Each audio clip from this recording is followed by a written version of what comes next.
Monsieur le Premier ministre, cher frère Ousmane Sonko, Monsieur le ministre de la Défense de la République du Sénégal, Excellence, Monsieur l'ambassadeur du Sénégal au Mali, Messieurs les membres de la délégation sénégalaise, Mesdames et Messieurs les membres du gouvernement de la République du Mali, je voudrais tout d'abord souhaiter au nom du président de la transition, chef de l'État, Son Excellence le colonel Assimi Goïta, au nom du gouvernement du Mali et au mien propre, la chaleureuse bienvenue à mon frère Ousmane Sonko, chez lui, ici au Mali, ainsi qu'à la délégation qui l'accompagne. Je vous souhaite plein succès dans l'accomplissement de votre mission, Monsieur le Premier ministre. Je voudrais ensuite vous féliciter de vive voix après mon télégramme officiel de félicitations du 29 mai 2024 pour le choix porté sur votre personne à la suite de la brillante victoire du candidat du parti, le PASTEF, les patriotes du Sénégal pour le travail, l'éthique et la fraternité, créé en 2014. Je disais donc que le choix porté sur vous à la suite de l'élection présidentielle du 24 mars 2024, ayant porté au pouvoir son Excellence Bassirou Diomaye Diakhar Faye, président de la République du Sénégal, chef de l'État. La victoire du candidat du PASTEF témoigne de l'adhésion du peuple sénégalais, notamment les jeunes, les femmes et les membres de la société civile, qui sont les plus nombreux et les plus actifs au projet de société de votre parti. En cette période cruciale de l'histoire politique du Sénégal, Monsieur le Premier ministre, vous avez fait preuve d'une grande lucidité, d'une capacité de discernement et d'anticipation inédite dans l'histoire contemporaine de l'Afrique. Vous avez fait preuve d'une grande maturité stratégique. Je vous souhaite beaucoup de succès dans votre démarche. Vous avez fait la politique au vrai sens du terme. Vous savez, j'ai l'habitude de donner une définition de la politique telle que je la comprends. On n'apprend pas la politique dans les écoles. Dans les écoles, on apprend à être conseiller politique. La politique, c'est un art. J'ai dit que la définition que je donne à la politique, c'est l'art de réaliser ce qui est possible et de rendre possible ce qui est nécessaire. Ce qui était nécessaire pour les Sénégalais, c'était le changement de régime politique. C'est ce qui était nécessaire. Vous l'avez rendu possible en faisant les choix que tout le monde connaît. Personne n'avait misé sur cette démarche. Et je crois que ça a surpris tout le monde. Rarement, on a vu un parti où 1000 militants sont en prison. Le chef de parti et ses proches sont libérés 9 jours avant la fin des élections, alors que la campagne c'est 21 jours, et qu'ils arrivent à gagner les élections. C'est très rare dans l'histoire. C'est pour cela que j'ai dit que vous avez fait de la politique, au sens noble du terme. Monsieur le Premier ministre, votre visite de travail à Bamako ce jour 12 août 2024 est, nous le savons, un acte de foi, un acte d'amitié, ainsi que la manifestation de votre solidarité agissante et celle du peuple sénégalais à l'endroit du peuple du Mali. Faut-il rappeler que la présente visite se tient après et dans le sillage de celle de son Excellence Bassirou Diomaye Faye à Bamako, le 30 mai 2024. Monsieur le Premier ministre, nous avons au Mali une tradition bien ancrée lorsque nous accueillons des hôtes. J'avais déjà annoncé les couleurs. Nous leur disons, je cite, « Soyez les bienvenus. Vous avez quitté votre demeure. Ici, vous êtes chez vous. » Fin de citation. Avec vous, cela ne relève pas du simple protocole. Cela relève de l'évidence. En effet, Monsieur le Premier ministre est un illustre homme d'État, un illustre homme d'État sénégalais, également éminent poète, Léopold Sédar Senghor, qui aimait le rappeler à chaque rencontre entre Sénégalais et Maliens. Je cite, « Le Mali aurait pu se prolonger jusqu'à Tambacounda et le Sénégal jusqu'à Caille. » Dans un de ses poèmes les plus célèbres, « Femme noire », il a évoqué les princes du Mali et aimait rappeler ses origines mandingues avec les Guelwaars partis d'Elicia du Gabou pour fonder avec Meissa Wali John le royaume du Sine. Meissa Wali John, en fait, il s'agit de Mansa Wali Mani. Aujourd'hui, Monsieur le Premier ministre, à travers l'Afrique occidentale francophone, nous avons engagé la seconde bataille pour l'indépendance, pour la souveraineté. Nous nous sommes fixés deux objectifs. Affranchir nos peuples du joug du néocolonialisme d'une part, créer entre nous des solides liens pour l'intégration réelle de l'autre part. Sur ce point, vous, Sénégalais, et nous, Maliens, faisons figure de pionniers. C'est le lieu de rappeler que les pères de l'indépendance ont eu à poser les fondations sur lesquelles nous entendons élever l'Afrique de demain. C'est le lieu de rappeler l'acte posé par Léopold Sédar Senghor et Modibo Keïta. Les jeunes en son temps les avaient beaucoup critiqués, les avaient trouvés beaucoup d'insuffisance dans ces années post-indépendance. Mais ils étaient des hommes de leur temps. Aujourd'hui, ce que nous retenons d'eux, c'est leur foi en une Afrique occidentale fédérale. Je voudrais rappeler à cet effet que déjà en 1958, contre la balkanisation de l'Afrique, ils ont proposé le maintien de l'État de la Fédération qui unissait les 8 territoires francophones d'Afrique occidentale. Dahomey, Sénégalais, Soudanais, Voltaïques se sont retrouvés pour rester unis. Le mérite revient à l'époque Sédar Senghor d'avoir dit, je cite, « Nous allons créer une fédération et nous la baptiserons la Fédération du Mali en souvenir de l'Empire du Mali. » Beaucoup de Maliens et de Sénégalais ne savent pas que c'est de Senghor qui vient la proposition dès 1958. Les fruits, il est vrai, n'ont pas tenu la promesse des fleurs. Des divergences se sont manifestées. Nous nous sommes séparés en notre corps défendant. Certains s'en sont réjouis.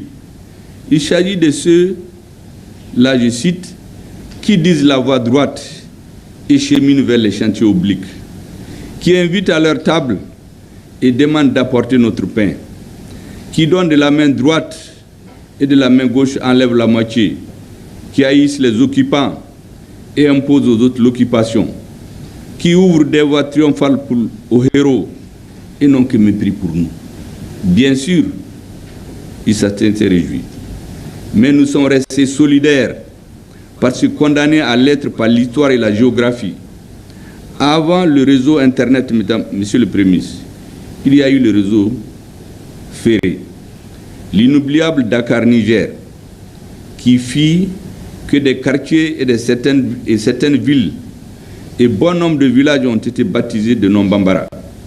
Nous aussi, ici à Bamako, nous avons Wolfobougou, à Kaï comme à Médine, le nombre de vos traitants du début du XXe siècle ont laissé des traces inoubliables. Monsieur le Premier ministre, Sonko est votre patronyme. À l'Assemblée du Sénégal, à l'Assemblée nationale, dis-je, siège un député ayant le patronyme Sagna.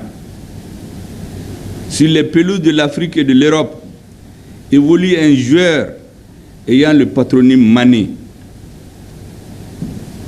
Comment ne pas rappeler que Sané, Mané, Sonko et Sagna sont les patronymes des grandes familles princières du royaume du Gabou. Que ce royaume s'étendait sur la Guinée-Bissau, le sud du Sénégal et la Gambie. Il a été créé par Tiramakan Traoré, généralissime des armées de Soundiata Keita. Senghor l'aurait dit, le Sénégal et le Mali sont liés par le nombril. Parlant des noms et patronymes, un Kéba au Sénégal s'appellerait Tcheba au Mali, tout comme Djaï là-bas et Diara ici. Diop et Traoré et Fall s'appellent Koulibaly sous nos cieux. Vous êtes de culture Wolof, Monsieur le Premier ministre. Mais l'historien Tamsir Niane dirait que vous êtes un Manding de l'Ouest.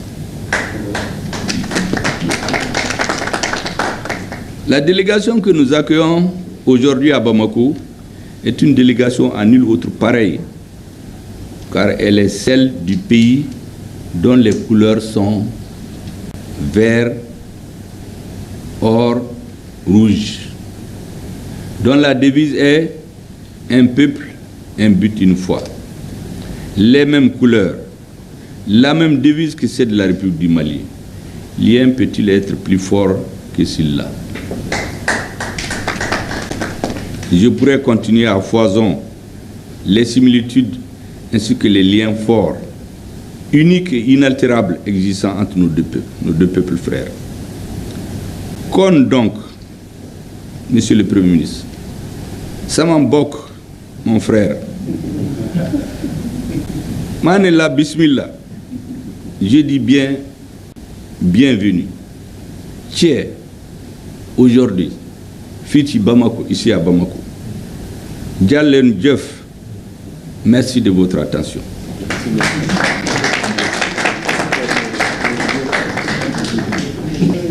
L'héritage laissé par nos devanciers, par les grands empires et royaumes, j'allais dire les liens forgés par l'histoire, la géographie, la sociologie, nous condamnent de travailler ensemble, la main dans la main, de cheminer au coude à coude pour faire face aux défis communs liés à la sécurité, j'allais dire à l'insécurité, à la stabilité et au développement. Nous sommes d'autant plus condamnés à travailler ensemble, Monsieur le Premier ministre, de concert, car nos deux peuples ont montré la voie de l'intégration en prenant de l'avance sur les États et sur nos institutions politiques. C'est le lieu de relever pour s'en réjouir la solidarité du peuple frère du Sénégal, malgré les péripéties politiques, envers le peuple malien pendant les 7 longs mois de sanctions illégales, injustes et inhumaines de la CEDEAO entre janvier et juillet 2022. J'ai l'habitude de dire que ces sanctions de la CEDEAO ont démontré qu'on ne peut pas mettre à genoux un peuple déterminé et suffisamment éclairé sur les enjeux géopolitiques, géoéconomiques et géostratégiques qui ont cours dans l'espace sahélien. C'est pour cela que, vous l'aurez constaté, depuis des années, dans tous mes discours, dans toutes mes interventions, j'attache un prix élevé à la sensibilisation et à l'éveil des consciences des Maliens et des Africains. J'ai également coutume de dire que la prise des sanctions contre le Mali, le dimanche 9 janvier 2022, a fait basculer le destin de la transition en cours dans notre pays. En effet, quelques jours après la déclaration de l'embargo par la CEDEAO contre le Mali, le vendredi 14 janvier 2022, plus de 4 millions de Maliens de l'intérieur du pays et de la diaspora sont sortis spontanément pour dire non à la suggestion, non à l'imposition d'un agenda extérieur qui n'est pas l'agenda du Mali ni de l'Afrique, et dire non à la vassalisation par procuration du Mali par des puissances étrangères. Le 14 janvier, Monsieur le Premier ministre, est désormais une date officielle retenue au Mali comme journée de la souveraineté. Les lourdes sanctions de la CEDEAO imposées d'abord au Mali, au Burkina, puis au Niger de manière encore plus disproportionnée, ont démontré que la CEDEAO, notre désormais ancienne organisation commune, est une menace pour nos trois pays, regroupés au sein de la Confédération, en confédération dans le cadre de l'Alliance des États du Sahel. Face à nos pays de l'AES, situés en première ligne de la lutte contre le terrorisme depuis plus d'une décennie et constituant assurément une digue de protection pour toute l'Afrique de l'Ouest, la CEDEAO a péché par son manque d'empathie, de solidarité, du sens et de la connaissance de l'histoire et surtout de vision et de maturité stratégique. Vous le savez tous, les organisations intergouvernementales et les organisations régionales sont basées de prime abord sur le principe de solidarité, sur la mise en commun des moyens des États membres afin de réaliser des buts communs et d'atteindre des objectifs partagés et mutuellement bénéfiques à tous les membres.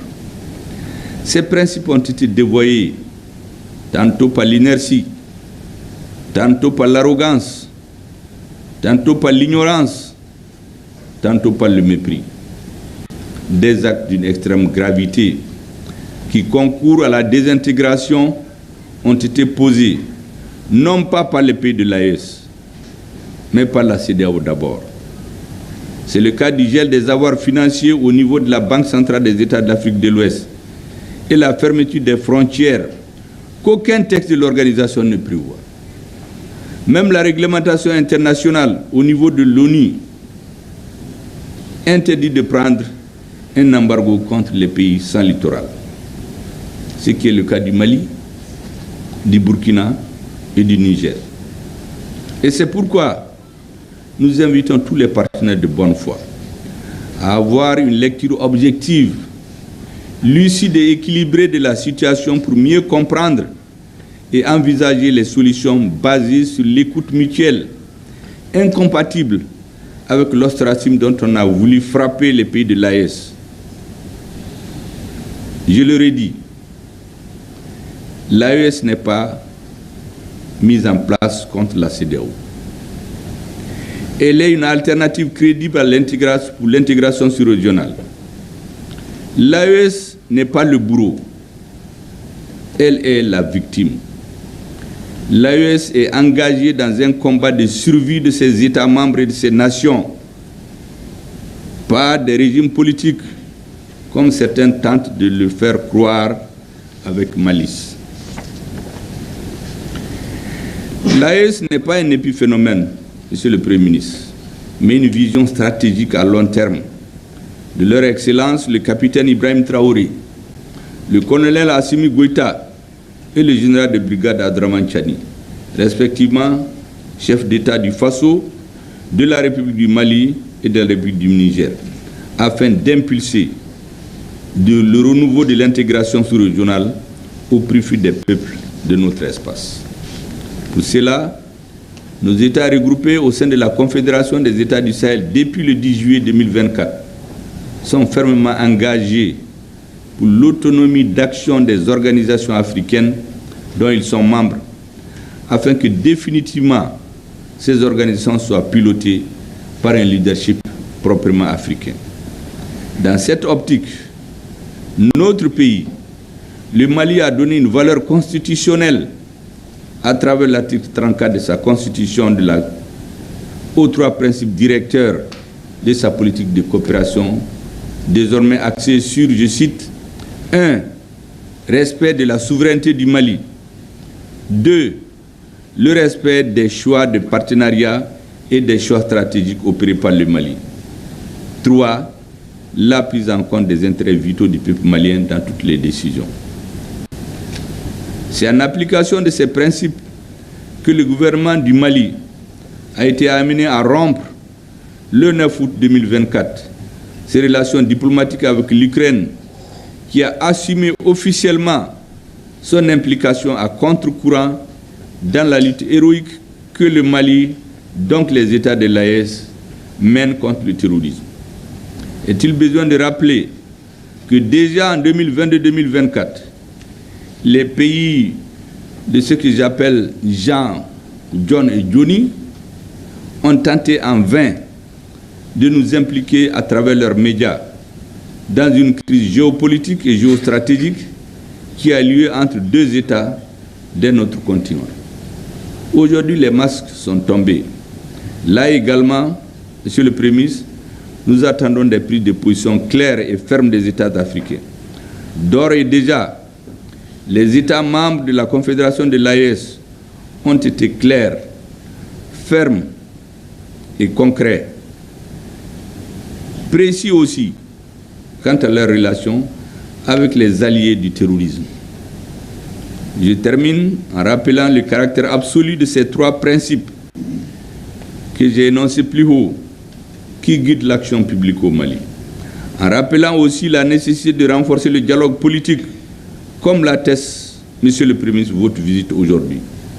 Rappelons-nous de l'hérésie de la part de la CEDEAO, qui a consisté à fermer les portes du dialogue au point d'interdire à nos ministres des Affaires étrangères et le comble à nos chefs d'État de voyager dans l'espace communautaire. Nous avons appliqué la réciprocité.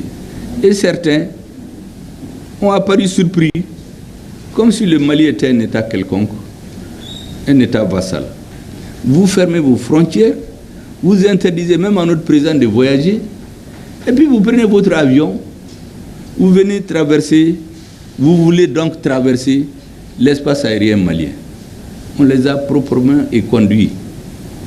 Nous sommes un État pacifique, Monsieur le Premier ministre, ouvert et dédié au panafricanisme à travers l'intégration et l'unité africaine, sur, je dis bien, des bases nouvelles. Si vous observez bien, tous les pays avec lesquels nous avons soi-disant des problèmes, le Mali ne s'est jamais ingéré dans leurs affaires intérieures. Tous les pays face auxquels nous nous sommes assumés en les remettant à leur juste place se sont illustrés par des ingérences intolérables dans nos affaires intérieures, où ont posé des actes attentatoires à la souveraineté de notre pays, qui se bat contre le terrorisme et pour son existence en tant qu'État et nation. Enfin, nous ne sommes contre personne. Nous sommes concentrés sur nous-mêmes pour relever les défis auxquels nous sommes confrontés. Nous nous battons pour redresser notre pays qui a touché le fond de l'abîme et qui était menacé de disparition en raison des crises politiques et sécuritaires. Nous nous battons, et cela sans concession, pour l'unité de notre pays, pour son indépendance, son intégrité territoriale, sa souveraineté et pour la dignité de notre peuple. Je vous remercie de votre aimable attention. Merci beaucoup, Excellence, Monsieur le Premier ministre. Merci beaucoup. Son Excellence, Monsieur le Premier ministre du Mali, Messieurs, Mesdames les ministres membres du gouvernement malien et vos collaborateurs, permettez-moi d'abord, à l'entame de mon propos, de m'incliner une fois de plus à la mémoire de toutes les victimes de la dernière attaque perpétrée contre le peuple malien à Tiziwaten et qui a coûté assez cher en vies humaines. Nos prières continueront à les accompagner et je tenais, après le président de la République, Son Excellence M. Bassirou Diomaye Diakhar Faye, réitérer à mon nom et au nom de tout le peuple sénégalais nos condoléances. Chez nous en Wolof, on dit Nyoko Bok. C'est-à-dire tu te présentes à toi-même les condoléances. Et nous considérons que si c'est des vies maliennes qui sont perdues, c'est des vies sénégalaises qui sont perdues. Son Excellence, Monsieur le Premier ministre, je me réjouis d'avoir pu être présent aujourd'hui ici. Je tenais beaucoup à faire cette escale pour des raisons qui me sont très chères et à la limite personnelle. C'est principalement la considération que j'ai pour le Mali, que je considère comme étant une terre, ma propre terre, une terre africaine certes, mais une terre sénégalaise également. Beaucoup de choses me lient au Mali, vous l'avez dit, sauf que je ne suis pas de culture Wolof, je suis de culture Diola.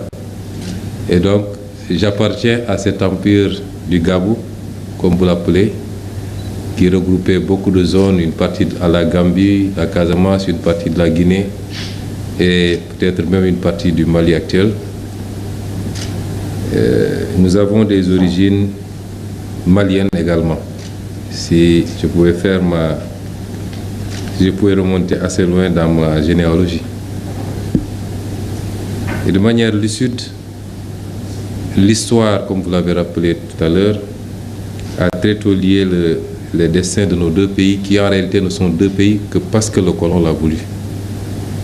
C'est un héritage colonial, mais qui ne traduit pas une réalité. Et je vais y revenir tout à l'heure. Donc c'est un honneur et un plaisir d'être là pour pouvoir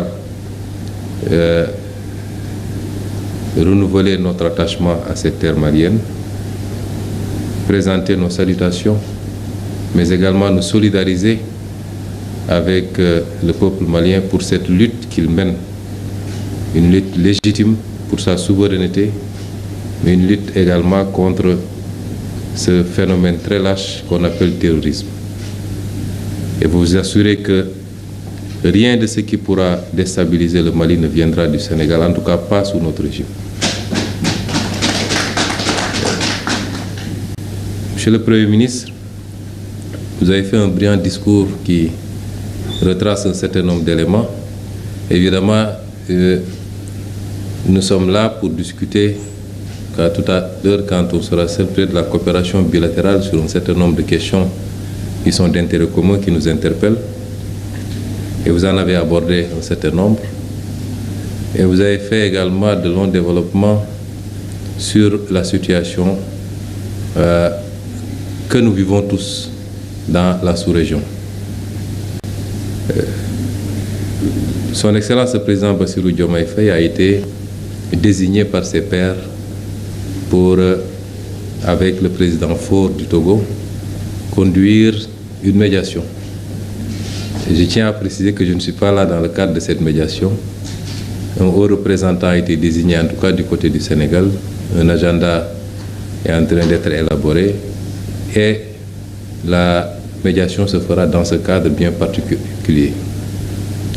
Mais il était évident que je ne peux pas passer à Bamako sans qu'on ait à échanger sur ces problématiques qui sont d'intérêt bilatéral, d'intérêt communautaire, d'intérêt national également. Monsieur le Premier ministre, nous vivons douloureusement ce qui se passe contre le Mali et contre tous les États africains, et particulièrement les États du Sahel, qui aujourd'hui font l'objet d'une agression multiforme qui doit nous amener à nous poser un certain nombre de questions. Je veux dire que la position qui a été la nôtre quand on était dans l'opposition n'a pas changé. Elle est la même. Vous avez rappelé toutes les péripéties dans le cadre de la CEDEAO. En tant qu'opposants, nous avions toujours condamné et dénoncé. D'abord, les sanctions inélégantes, inhumaines, inappropriées qui ont été appliquées contre le peuple malien. Nous avons dénoncé en son temps, à travers nos communiqués et nos discours. Des peuples frères ne peuvent pas se mettre en embargo sous aucun prétexte. Ça ne se justifie pas. Et les problèmes politiques se discutent, se règlent politiquement. D'autant que, souvent, l'application de ces mesures, ça s'applique à géométrie variable, ce qui n'est pas acceptable. Nous avons toujours dénoncé en disant que mieux vaut s'appesantir sur les causes plutôt que sur les symptômes. Parce que ce qui conduit à la prise de pouvoir par les armes doit préoccuper beaucoup plus que la prise de pouvoir par les armes elles-mêmes, si on veut solutionner définitivement. Or, la CEDEAO ne s'est jamais préoccupée de ces considérations. Souvent, c'est le médecin après la mort. Et donc, nous l'avons toujours dénoncé, et je ne changerai pas un mot de mon discours aujourd'hui que je suis Premier ministre du Sénégal. Nous avions dénoncé personnellement de ma cellule de prison, et j'avais fait sortir un texte pour dénoncer et même interpeller par rapport aux velléités d'intervention militaire dans un pays, notamment le Niger, que rien ne justifiait. Et en tout cas, ça ne relevait pas des prérogatives de la CEDEAO à mon humble avis. Et aller ajouter de la guerre à une situation de guerre déjà ne relève pas des missions de la CEDEAO, notamment en termes de recherche de la paix, uniquement pour rétablir un régime. Notre position a été toujours claire sur la problématique du coup d'État. Ce n'est pas pour autant que nous encourageons tout le monde à faire des coups d'État, puisque nous pourrions en être victimes nous-mêmes. Mais je pense qu'il faut aller au-delà si on veut trouver des solutions. Et ensuite, éviter de prendre des mesures qui n'ont d'impact que sur les populations. Ce n'est pas ça la CEDEAO, puisque prioritairement la CEDEAO, c'est la CEDEAO des peuples. Donc notre posture a été très claire. Et nous la maintenons aujourd'hui, je crois même au sein des instances de la CEDEAO. Les prises de position de son Excellence le Président Bassirou Diomaye Faye, dans la courtoisie, restent constantes par rapport à ces situations-là. Et je peux assurer le pays, le peuple frère du Mali et tous les peuples du Sahel que quelle que soit l'issue de cette situation, le Sénégal restera un pays frère qui continuera la main dans la main avec ces pays du Sahel à entretenir les meilleures relations politiques, économiques, commerciales, sociales, puisque vous l'avez rappelé, de part et d'autre, il est impossible de dissocier nos deux peuples. Impossible. Impossible. Il y a énormément de Sénégalais qui vivent ici en terre malienne et vice-versa, mais mieux, très peu de familles sénégalaises ou maliennes n'ont de correspondants de l'autre côté de la frontière. Ça, c'est l'histoire, et l'histoire transcende les hommes. Mais au-delà de ces critiques, et je veux bien qu'on comprenne la position du Sénégal, parce que des gens nous ont critiqués, de manière, à mon avis, gratuite.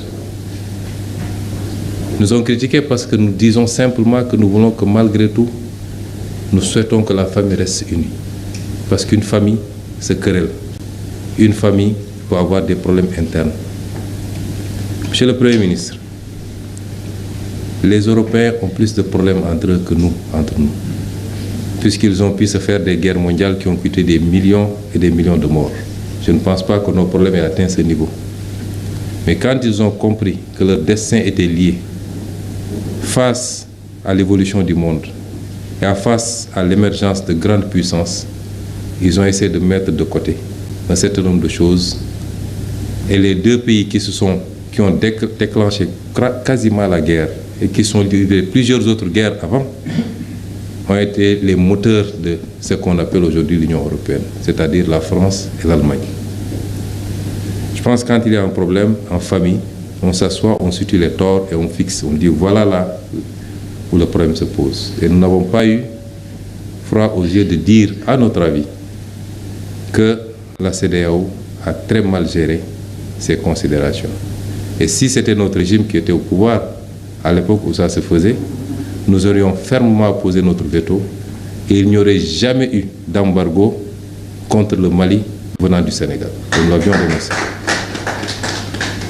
Et c'est pourquoi nous avons considéré que au-delà des considérations personnelles, nous n'avons pas le droit de faire moins que nos ancêtres, qui avaient réussi à faire l'Empire du Mali, qui avaient réussi à faire l'Empire Songhai, qui avaient réussi à faire l'Empire du Ghana, qui transcendaient nos frontières héritées de la colonisation et qui étaient les seuls exemples qu'on peut donner d'ailleurs au niveau de l'époque médiévale. Et c'est ça nos préoccupations en réalité. On ne peut pas critiquer quelqu'un parce qu'il dit « je veux tout faire pour que la famille n'implose pas ». Ce n'est pas un péché cela. Mais on le fait en regardant tous les acteurs et en leur disant « nous pensons que vous avez péché ici ». Et je rappellerai que la CEDEAO n'appartient pas au président de la République. Ça n'appartient à aucun président de la République. Ça va au-delà. C'est vrai, la décision politique vient d'eux, mais même si aujourd'hui les gens ont décidé d'aboutir à certaines solutions qui consacreraient une séparation, les peuples de part et d'autre continueront à vaquer comme ils le faisaient depuis des millénaires, parce que c'est ça l'histoire. C'est pourquoi nous avons considéré que nous avons essayé autant que possible, en sachant que ça va être extrêmement difficile, parce que les positions se sont cristallisées, et quelquefois, à juste titre, nous comprenons. Mais notre responsabilité, c'est d'essayer au moins, quel que soit le résultat et l'aboutissement final, ça ne changera absolument rien dans les relations entre le Sénégal et le Mali. Personne n'y peut rien. Ça ne changera rien dans les relations entre le Sénégal et le Burkina. Ce n'est pas des accords ou le fait d'appartenir à telle ou telle zone qui vont nous imposer à changer la nature de nos relations avec les uns et les autres. Et c'est vous dire donc que notre souhait le plus grand et notre rêve, quand j'étais en détention, je m'amusais à faire des calculs. Parce qu'on a beaucoup de temps quand on est en détention. Je faisais beaucoup de calculs et je disais si c'est tel et tel pays, ça nous donne quoi? On a 100 millions d'habitants, on a 3 200 000 km². Ah, ça commence à être un marché. Ça commence à être un prix. Si on ajoute tel pays ou si on diminue tel pays, je réfléchissais. Et c'est par rapport aux évolutions qui étaient en cours. C'est vous dire en tout cas, Monsieur le Premier ministre, que je ne vais pas en dire davantage pour ne pas gêner la médiation confiée à 2 illustres présidents de la sous-région. Mais je suis là pour témoigner de mon attachement et au-delà de ma personne, de tout le peuple sénégalais, à nos relations fraternelles et séculaires avec le Mali, avec lequel nous partageons jusqu'à la même devise, ça n'existe nulle part dans le monde, les mêmes couleurs, le même drapeau quasiment, les mêmes noms de famille. Rien ne peut changer cela et j'étais là, j'avais tenu quand le président de la République m'a désigné pour aller représenter au Rwanda, ce qui était ma première sortie. Je lui ai dit, Monsieur le Président de la République, sauf votre respect, je ne pourrai le faire que si vous me permettez de descendre à Bamako à mon retour pour saluer nos frères maliens, échanger avec eux, et surtout dans le cadre bilatéral, avant même le cadre communautaire, réaffirmer cette forme volonté de l'actuel pouvoir politique sénégalais de marcher à côté de nos amis maliens, la main dans la main. Et je suis très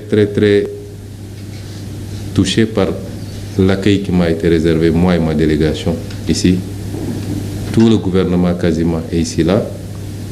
Son Excellence, le président de la République malienne, nous a fait l'honneur, malgré le temps très court, de nous accueillir. Et ça, c'est un honneur pour moi, un honneur pour le Sénégal. Nous vous en remercions. Merci beaucoup. Excellence, Monsieur le Premier ministre du gouvernement du Mali. Bien.